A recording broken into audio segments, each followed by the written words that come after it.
malheureusement ou heureusement, tant que tu ne renonces pas à toi-même, tant que tu ne laisses pas le Seigneur agir dans ta vie, prendre les rênes dans ta vie, il ne pourra pas agir et prendre les rênes dans ta vie. Believe me, you want him to take control of your life, of your situation.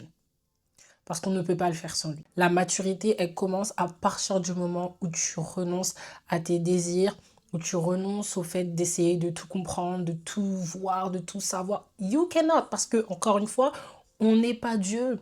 On ne s'est pas créé. Donc, tu ne peux pas te comprendre dans ta totalité parce que tu t'es pas créé. Tu vois ce que je veux dire? Donc, tu es obligé de rely on the one who created you. You cannot do it on your own. Et ça n'a jamais été le plan de Dieu lorsqu'il t'a créé que tu le fasses tout seul. Que tu le fasses toute seule. Non, ce n'est absolument pas son plan. T'appuyer sur celui qui t'a créé, t'appuyer sur celui qui te connaissait même avant que tu ne sois, même une idée de conception dans la tête de tes parents, avant que tes parents ne soient une... Bref, you got a point.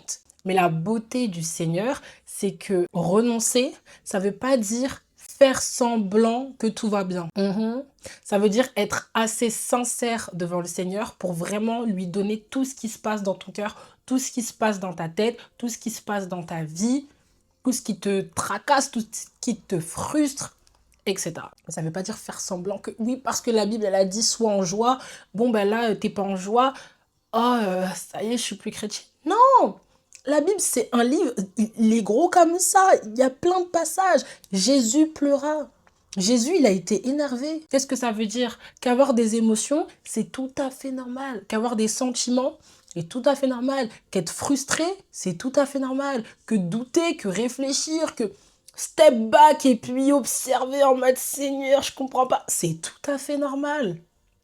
Jésus lui-même, quand il savait que le jour était un peu proche, il a dit à Dieu, est-ce que t'es sûr? Right? T'as le droit de dire au Seigneur, bon ben là je comprends pas, là c'est dur, mais de aussi te rappeler à ton système nerveux que le Seigneur il est au contrôle. Dieu il est trop complexe pour nous les humains. Dieu il sait tout ce que nous on sait pas, il voit tout ce que nous on voit pas. Donc forcément toi dans ton humanité, t'es limité, tu peux pas tout voir, tout comprendre. Donc oui, tu vas être frustré, oui, tu vas être... Dieu il sait, he knows, he knows. Don't worry, he knows. Donc n'aie pas honte de venir avec tous tes burdens, avec tous tes fardeaux, avec tout le poids du monde sur tes épaules et de le lui donner.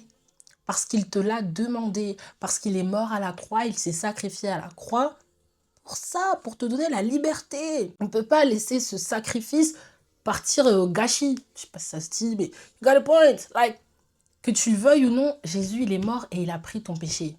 Alors accepte-le et vis en fonction d'eux. Arrête d'essayer de faire les choses on your own. You cannot. Like, you cannot. T'as pas déjà essayé, tu as vu ce que ça a donné, non? Moi, je comprends pas. Venons dans la présence de Dieu avec tous nos problèmes et puis juste donnons-les le lui. Aïe, aïe, aïe. Donnons-les le... Donnons-lui. C'est tout pour moi aujourd'hui. Restez branchés les amis parce que à partir de la semaine prochaine, that's something that is going to happen. En tout cas, moi je fais des gros bisous et je vous dis à la semaine prochaine. Merci d'avoir regardé. Bisous.